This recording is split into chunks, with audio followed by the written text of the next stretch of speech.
Arles, semaine sainte, semaine de feria.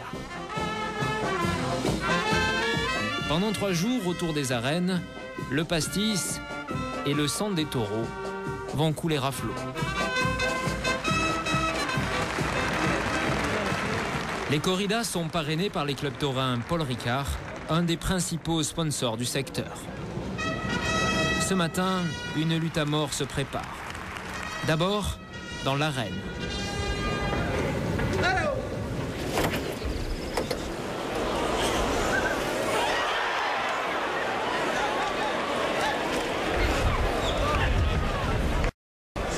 Plus de peur que de mal, pendant que le torero se relève, d'autres, à l'extérieur des arènes, préparent eux aussi une féroce contre-attaque.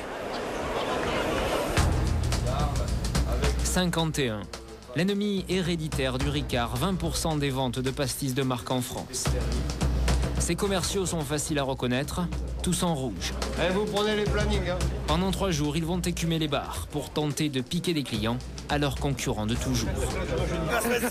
À l'extérieur, distribution des munitions. Il a le guide du retard. Pour les clients, les accessoires classiques des fêtes alcoolisées. Foulards, bobs et t-shirts. Pour les commerciaux qui auront la rude tâche d'offrir l'apéritif dans toute la ville, voici de précieux garde-fous. C'est quoi? Est-il au test?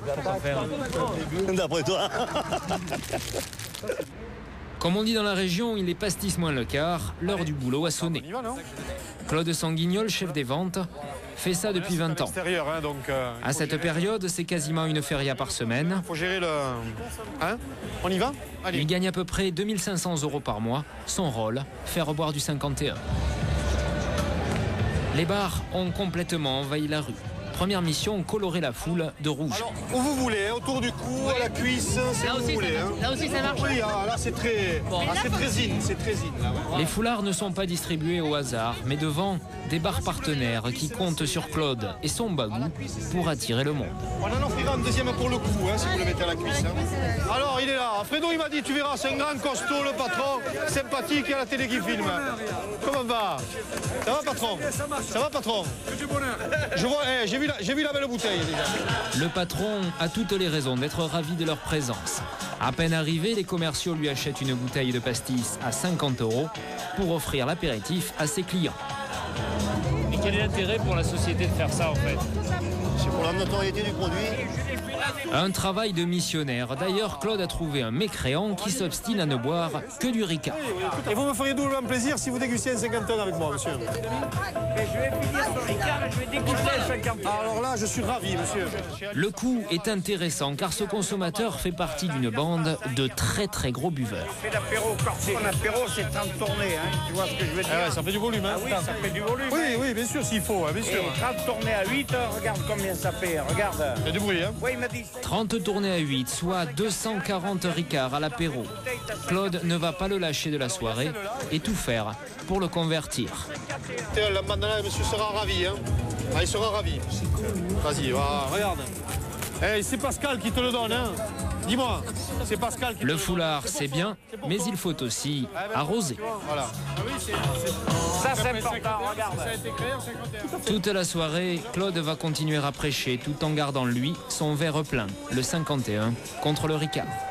L'opération est une réussite. Le 51 fait 60% de part de marché en Arles. Il a même sa chanson.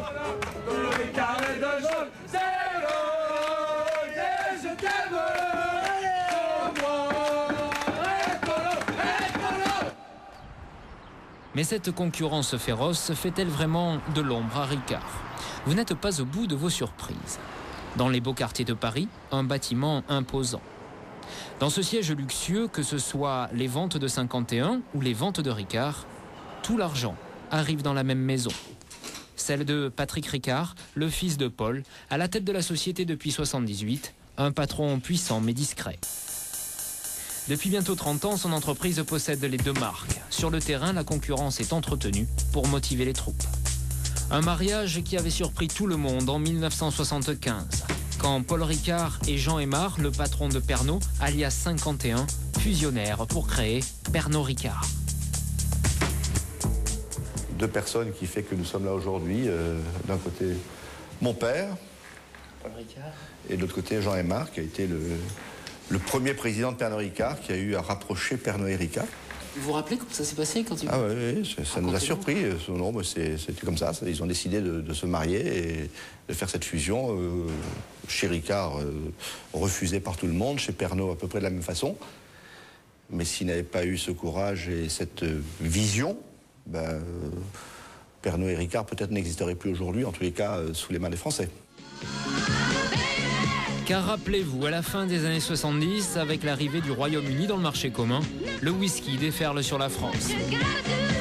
Johnny Walker, G&B, des marques anglo-saxonnes qui se boivent en boîte et font plus chic et plus jeune que le pastaga de papa.